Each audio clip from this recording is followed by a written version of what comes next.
You are an alumnus of a lovely little place in Pennsylvania. Yes, Bucknell. Bucknell University. Yes. The producer of my show, Tom, is from Bucknell. Yes, he's there now. President of the College Republicans, yes. Producer for this show, and we've scooped him up at Breitbart. He's a very talented young man.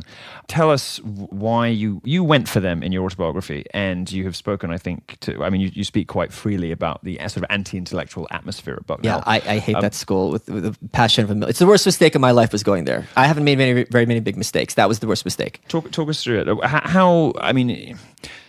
Let me ask you it like this. If you're a student, unsell it to me. If I've decided that I want to go to Bucknell because I've heard that it has a good X department and it's, my friends are going, all the rest of it, unsell Bucknell to me. Okay, when I say the following phrase, a lot of people on the right think I'm virtue signaling, and I mean it.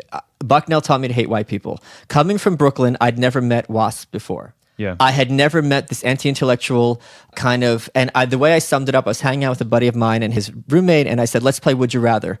And I said, would you rather be morbidly obese for the rest of your life or in the middle of a human centipede for a month? And incidentally, I asked this of a North Korean refugee, and I had to teach her what a human centipede was. So that was a whole funny story. That sounds excellent. And he goes, neither. What kind of game is this? Give me some good choices. And it's like, it's not called Wouldn't It Be Great? It's not called The World Would Be Wonderful if only. Yes, yeah. And this is what they're all like. It's like, this is what your wife looks like. This is the job you get. This is what your house looks like. And they have no critical thought.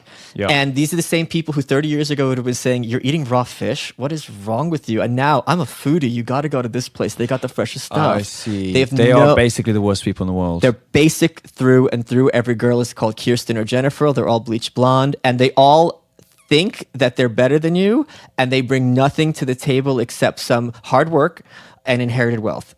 And they're smart, but they're not capable of critical thought. Vermin through and through. I see. The same people who thought I was a weird freak at Bucknell now think I'm hilarious because I'm on television.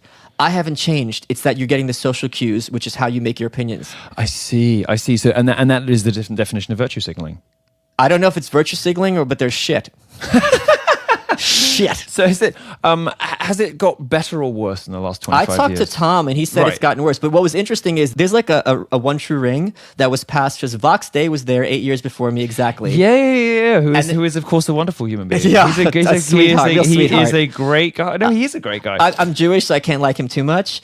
Oh no, come on. Then right between Vox Day and me was Evan Coyne Maloney, who was called the right-wing Michael Moore. He did a film called Indoctrinate You. I see, and now they've got Tom Sakata. Yeah. So there must have been someone in between me and Tom. I'm class of '98. But yeah. I love the idea that the president of Bucknell is between right-wing shitlords, is sitting there like just wondering which of their fresh-faced intake is going to rear his head as the new evil monster. There must be one subversive professor who's been there for like 50 years who is creating like right-wing monsters out of I don't know.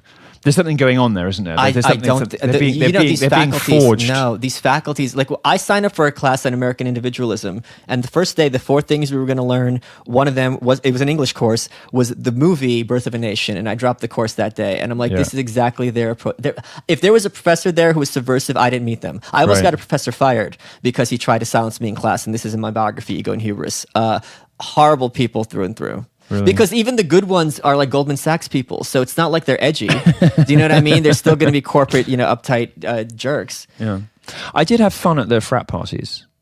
Yeah, the parties are good. Yeah, the parties are good. I think there's a little pocket of people who are fun and interesting and who just don't really give a toss about anything, who do know how to have a good time, but aren't necessarily the brightest. That's exactly correct. There's a lot of fun people I went to school with and who I enjoy, but they're not going to be intellectuals. Right. But I get on better with those people, frankly.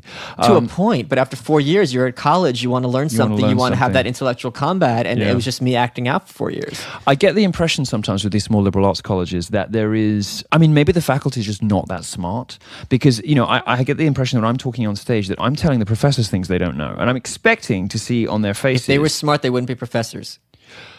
Well, there's that. Yeah, I'm not even joking. The head of the economics department when I was there was a feminist Marxist, and one of her themes was, since the laws of economics were discovered by men, they're inherently sexist and have to be rediscovered by women. Fine. She wrote the textbook. The textbook was excellent, but how do you even start talking to this person? Yeah. It's difficult, and she was like 60, difficult to know even how to have a conversation with them. It's like, okay.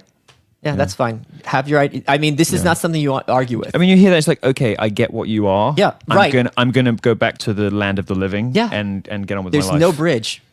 Yeah, it's interesting. And despite the fact there's no bridge, these people are exerting enormous power in public life. Especially on the youth. Right, because they're churning out people who... Yes, training. They are. These are train the shock troops. Indoctrination camps. You know, Yes. whether it's people who work in the entertainment industry who just react in reflexive horror to conservative or even libertarian positions and points of view. Now there's a full frontal assault on free speech, which is being presented as a weapon of the privileged white elite.